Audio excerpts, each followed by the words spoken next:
history chooses its people. So the time is inconvenient, but here I am. I will just have to do my best.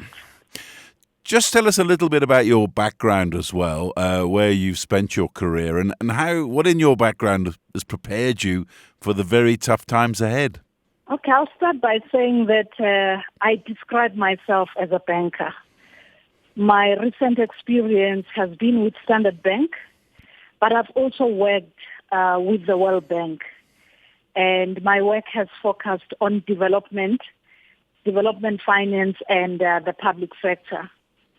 I'll also say that I'm a product of the civil service. I've worked in the presidency.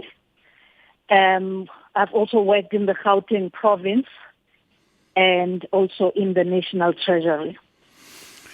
I would say that is what prepared me for the position I'm in today, because I come at it with international experience and exposure.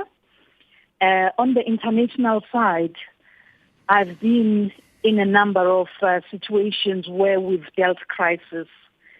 So in 1999, I was at the World Bank when we created the G20 as we were responding to the Asian crisis. I think at that time the focus was South Korea, Malaysia, and those countries in the Southeast Asia. Then in 2008, I was working at the presidency, and I had the position as a sous-chef on G20 issues that included international financial architecture. So I would say you're ready. I'm prepared. The timing is just not good. No, sure. I mean, you're surely facing your members, the banks here in South Africa, they're going to be facing a lot of pressure from the government to start pouring money into the system. What are you going to do when that comes around? Well, the banks are a big part of South African economy.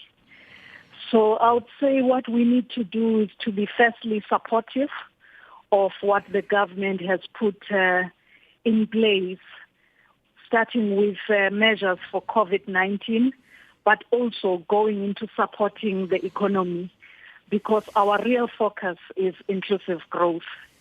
And banks have a huge role to play in supporting job creation. And one of the sad parts about this whole lockdown and the troubles that we faced and the Moody's downgrade is that a lot of the young emerging black entrepreneurs in South Africa, we've been interviewing them on CNBC Africa, they're taking the hardest blows. It is really a difficult situation, because most young businesses will be vulnerable.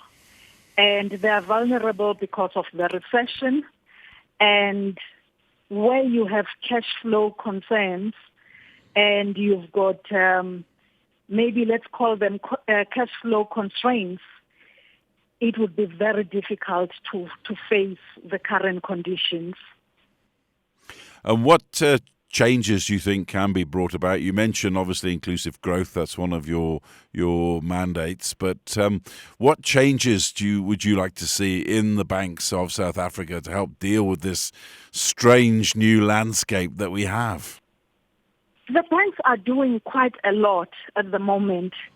You would know that they've responded by getting together and looking at issues that would affect the customers.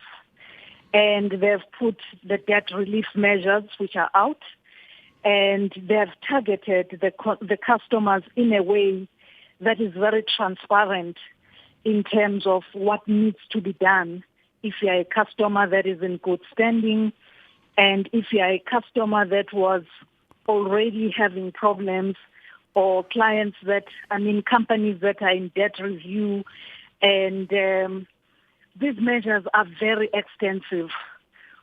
So the response by South African banks really has been to act swiftly and decisively in producing these economic relief plans. And just lastly, very briefly, In terms of succession plan, I mean, we've been speaking for many years to Cas Coovadia, your predecessor, and he has gone out of the picture. What kind of succession plan are you going to be building in your time? Well, I'm fortunate that I've had Cas at the Banking Association for a period that he has had. And so what I'm finding as I'm stepping in is that it's an organization with a lot of subject matter specialists. There are people there who are very, very top of class on market conduct, financial inclusion, prudential issues. So what is left for me to do really is to guide and lead effectively.